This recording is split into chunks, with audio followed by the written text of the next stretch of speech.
Buenas tardes, jóvenes, espero que estén muy bien. Bueno, el día de hoy vamos a ver la clase de la formación de los estados-nación. Bueno, vamos a ver en qué consistió esta formación de los estados-nación. Miren,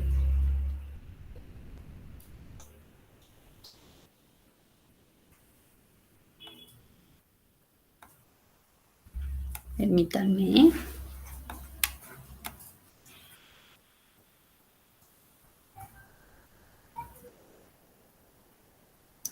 Bueno, vamos empezando. A ver, ¿ustedes recuerdan qué es un reino y qué es un imperio? Pareciera que significan lo mismo, pero no es lo mismo, son cosas distintas. Entonces, pues bueno, empecemos. Un reino. Bueno, miren, más o menos en el siglo XIII, en el siglo XIV, cuando todavía España no nos conquistaba, los territorios estaban organizados por reinos. Entonces, toda esta era España, era el imperio español, pero a su vez ese imperio estaba organizado por reinos, que sería el reino bueno, acá estaba el reino de Francia, el reino de Navarra, Corona de Aragón, reino de León Castilla y al Andaluz. Estos reinos conformaban al imperio español. Entonces, así estaban organizados. Los reinos implicaban el control de varios grupos humanos y no todos ellos suelen considerar que pertenecen a él. Entonces, eso era un reino. Eran varios grupos de personas y no todos se consideraban parte de ese reino. Entonces, es como si ahorita en la actualidad es como un estado. Ya ven que el país de México está compuesto por varios estados. Entonces, eso era, así estaban organizados. Un reino es algo más pequeño. Y un imperio, el imperio son muchas personas con costumbres, lenguas e intereses distintos y se ven obligados a sujetarse a una sola autoridad. En este caso, miren, aquí les muestro el imperio español en Europa en el tiempo de Carlos V.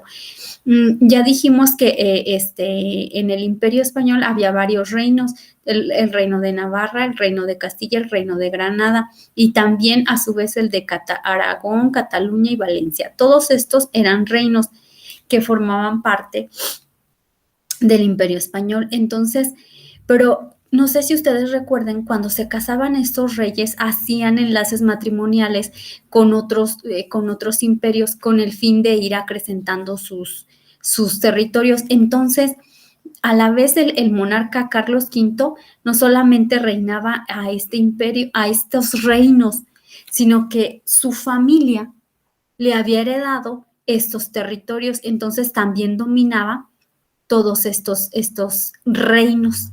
Entonces, es por eso que el imperio eran personas con costumbres distintas. Pues imagínense, tan solo los que vivían por este lado tenían otras costumbres muy distintas a los reinos a donde él pertenecía, él era español. No sé si me explicó, muchachos. Entonces, esa era la diferencia. Un reino es algo más pequeño, pero que forma parte de un imperio. Y ese imperio, pues, no solamente se refiere a un territorio de donde es el rey, sino que ese imperio se refiere a los dominios que su familia va conquistando o que él mismo va conquistando. Entonces, esa era la diferencia. Sin embargo, muchachos, cuando los estados se hacen más grandes, deben de enfrentar el desafío de lograr que esas personas de diferentes costumbres y tradiciones se identifiquen y que identifiquen o que respeten la autoridad. Imagínense qué difícil era para Carlos V gobernar todos estos reinos y también estos reinos que estaban muy alejados de donde él vivía. Entonces, por eso era más difícil no gobernar. Miren, aquí les voy a mostrar estos imperios, miren, este es el imperio español, esto ya es en 1713, ya después con el paso del tiempo se fueron modificando. Estos territorios pertenecían a Felipe V, ya era otro rey. Entonces, aquí era su influencia, pero también tenían influencia aquí, miren, en esta parte, en esta parte, en esta parte y en esta parte. Imagínense lo difícil que era conciliar y que todos estas personas lo obedecieran a él como rey. Entonces era complicado. Sí, sí, en ocasiones es complicado gobernar un territorio en el cual, al cual perteneces o en el cual está establecido tu imperio o tu reino. Imagínense gobernar un territorio que estaba tan lejano y además pues a las personas que vivían en él, ¿verdad? Entonces miren aquí, esto sigue siendo parte del imperio.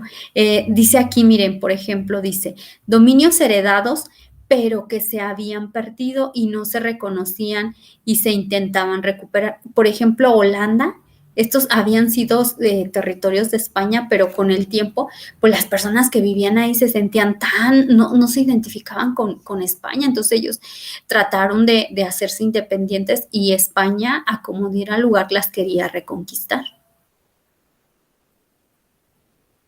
Este es otro imperio que les quiero platicar. Este es el Imperio Otomano. Este imperio nace aquí, en esta parte, que sería, aquí se ve más completa, sería toda esta parte. Entonces el Imperio Otomano también va haciendo lo mismo que el Imperio Español, va conquistando reinos y los va a adaptar a su imperio. Entonces el Imperio Otomano conquista toda esta parte, incluso llega a conquistar al Imperio Español. Entonces, ahí sí como los españoles entraron en un conflicto muy difícil porque fueron conquistados por los otomanos o musulmanes. Entonces aquí está, miren, cómo ellos, el imperio otomano fue conquistando. Aquí tenemos otro mapa donde nos muestra esos imperios de los cuales yo les decía. Por ejemplo, aquí hay un reino, mire, y también aparecen aquí los reinos, ¿verdad? El reino de Francia, el reino de Inglaterra, el reino de Escocia, reino de Noruega. Entonces dijimos que un reino es algo más pequeño, ¿verdad?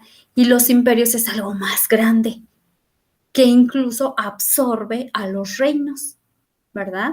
Esa es la diferencia. Entonces, estos eran los imperios.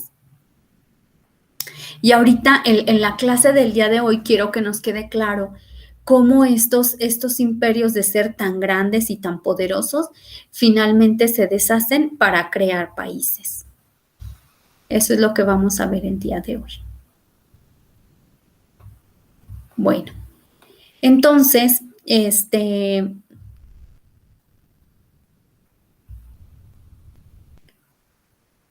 ver.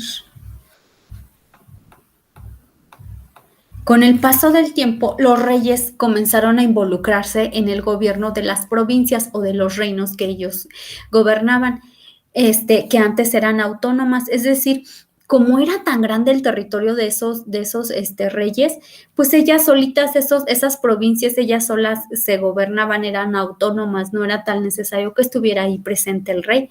Entonces, ellas se administraban y se organizaban, pero a través de los nobles. Los nobles eran los caballeros, esas personas que hacían como el trabajo de un policía, de un presidente municipal, eso hacían los nobles.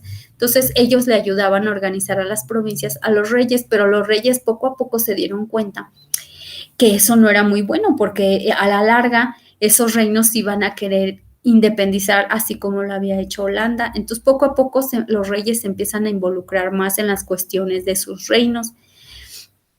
Y así la gente de estos reinos, así estos habitantes, comenzaron a definirse como por la nación a la cual pertenecían.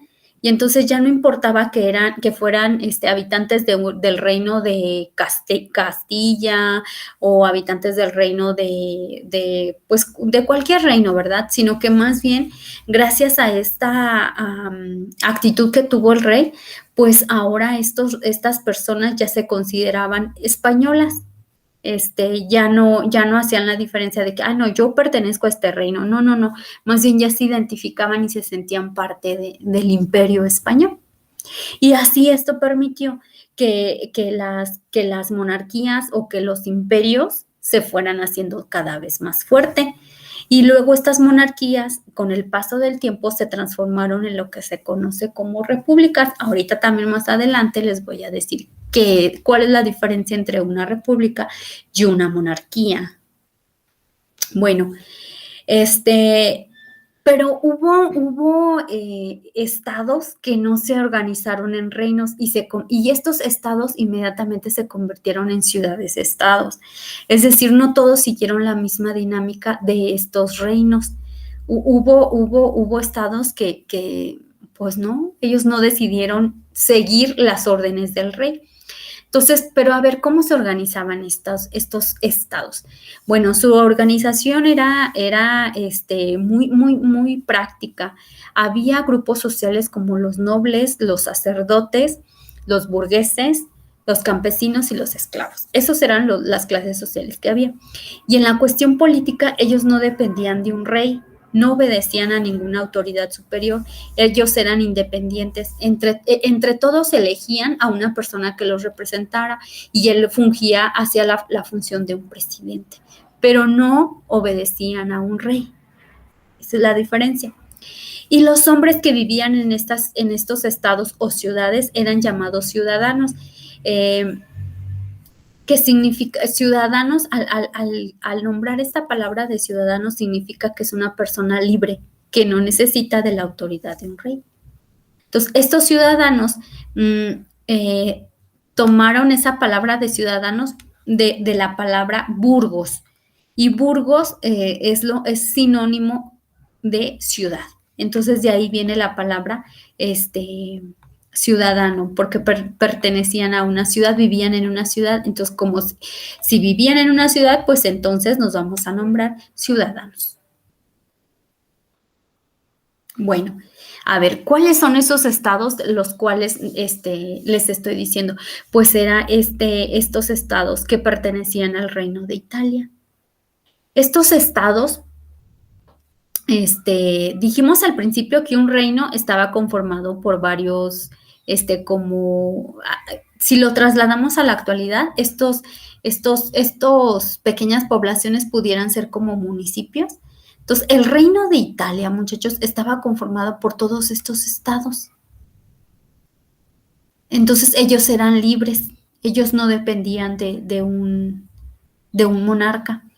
Entonces, poco a poco ellos dijeron, bueno, en la época de Napoleón, ¿se acuerdan que Napoleón Bonaparte, el francés, era muy bueno militarmente? Entonces conquistó varios territorios y entre ellos conquistó el Reino de Italia. Entonces, cuando estuvo en Italia, él organizó a ese reino y lo unificó a todos estos estados que lo conformaban, los unió para que fueran uno solo, para que se convirtieran en el Reino de Italia. Entonces, pero después con el tiempo, ya cuando Napoleón Bonaparte desaparece de la escena, este reino también se deshizo, se deshace. Pero aquí había un estado muy, muy importante que se llamaba Piamonte, que era miren. A ver, vamos a ver aquí dónde está. Este estado era muy importante porque ahí tenían el desarrollo de la industria muy buena. Entonces, esto económicamente le favorecía porque pues había dinero, ¿verdad? Había mucho movimiento y entonces Piamonte le interesaba sobre todo que el Reino de Italia fuera uno solo, que ya no estuviera dividido por varios estados. Entonces, Piamonte, ese estado, encabezó una lucha para que todos nuevamente estuvieran unidos, así como lo estuvieron cuando Napoleón los había conquistado.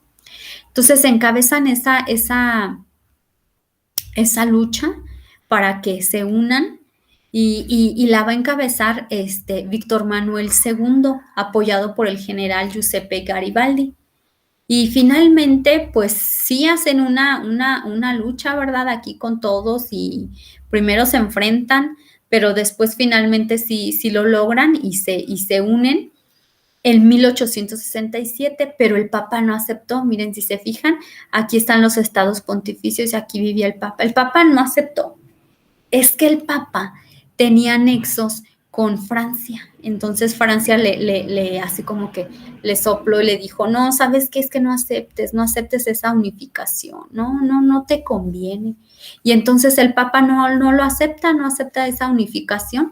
Y entonces Víctor Manuel pues dice, bueno, está bien, aceptamos que no te unas a nosotros, pero nosotros sí nos vamos a unir y pues bueno, tú quédate aparte. Y hasta la fecha, muchachos, los estados pontificios es un estado solito.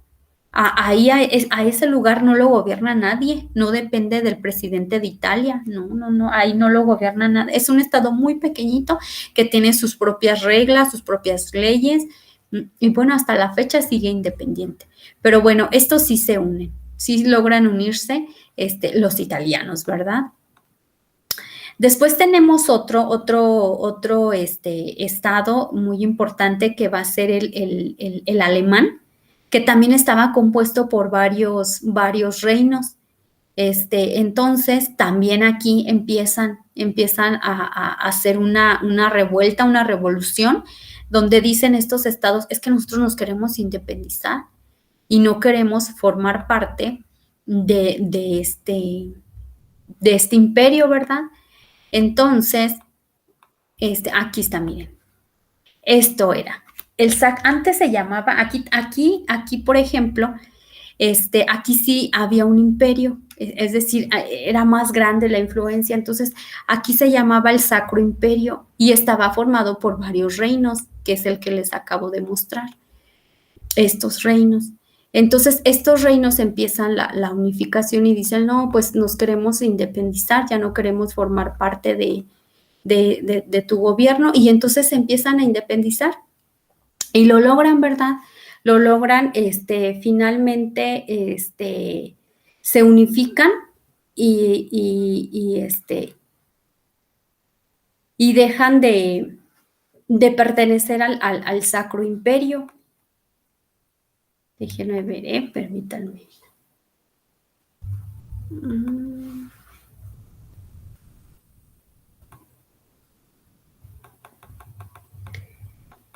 Déjenme ver. Y bueno, finalmente, este imperio, ay, perdón.